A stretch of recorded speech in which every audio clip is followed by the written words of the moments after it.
अब inferential statistics में या इन जनरल स्टैटिस्टिक्स में हमने सेमेस्टर 2 और सेमेस्टर 4 में जो भी पढ़ा है उसमें ये फॉर्मूलेज हमने पढ़े हैं, कैसे यूज़ करते हैं, कैसे सॉल्व करते हैं न्यूमेरिकल्स इनसे।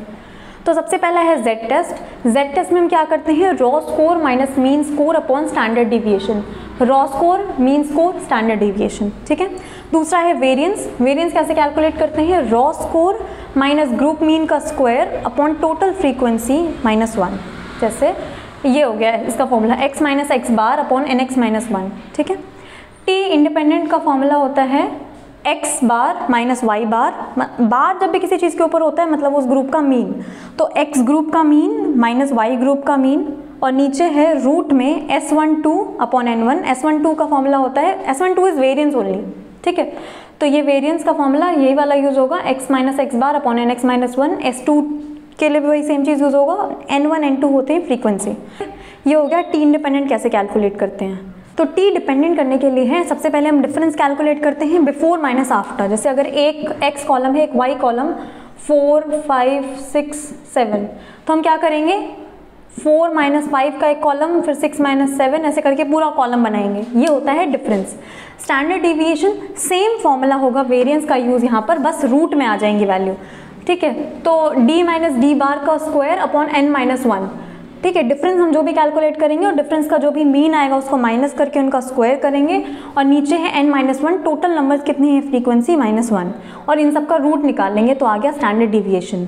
अब हम टी डिपेंडेंट कैलकुलेट करते हैं, difference upon standard deviation upon root n। n है यहाँ पर कितने टोटल नंबर ऑफ ऑब्जर्वेशन है। नेक्स्ट है वन वे एनोवा कैसे सॉल्व करते हैं। तो वन वे एनोवा के लिए हम सबसे पहले कैलकुलेट करते हैं mean of squares between groups, mean of squares within. Mean of squares between कैसे करेंगे, SSB अपॉन DFB, मतलब sum of squares between upon degrees of freedom between. Sum of squares between कैसे करेंगे, तो n फिर group mean क्या है minus grand mean कितना है, मतलब टोटल नंबर की टोटल फ्रीक्वेंसीज कितनी है, और उसको मल्टीप्लाई करेंगे group mean minus grand mean से।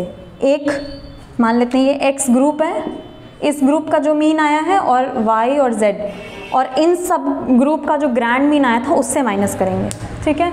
फिर है डिग्रीज ऑफ फ्रीडम बिटवीन कैसे कैलकुलेट करते हैं, तो number of groups minus 1, 1 2 3, 3 groups है तो 3 माइनस 1।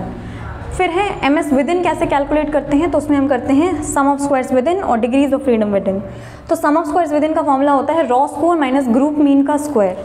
तो x में मान लेते हैं रॉ स्कोर आया 4, तो 4 माइनस ग्रुप मीन था 3, तो 4 माइनस 3 का स्क्वायर कर लेंगे ऐसे।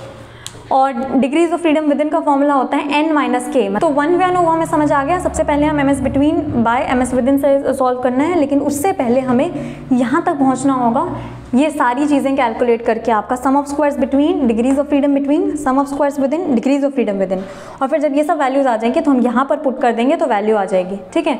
अब हम समझते हैं काई स्क्वायर। तो काई स्क्वायर में टेस्ट ऑफ इंडिपेंडेंस जो ये पता करता है कि दो कैटेगरीज में कोई रिलेशन है या नहीं, उसमें सबसे पहले हम कैलकुलेट करते हैं एक्सपेक्टेड फ्रीक्वेंसी। एक्सपेक्टेड फ्रीक्वेंसी का फॉर्मूला होता है रो टोटल, मतलब एक रो में क्या सम आ रहा है, मान लेते हैं 50, और कॉलम टोटल यहाँ पर कितना सम आ रहा है 50, तो raw total minus column total, और पूरा सम कितना आ रहा है मान लेते हैं 100, तो 50 माइनस 50 अपॉन 100 ऐसे करके कर देंगे row total minus column total upon grand total, ठीक है।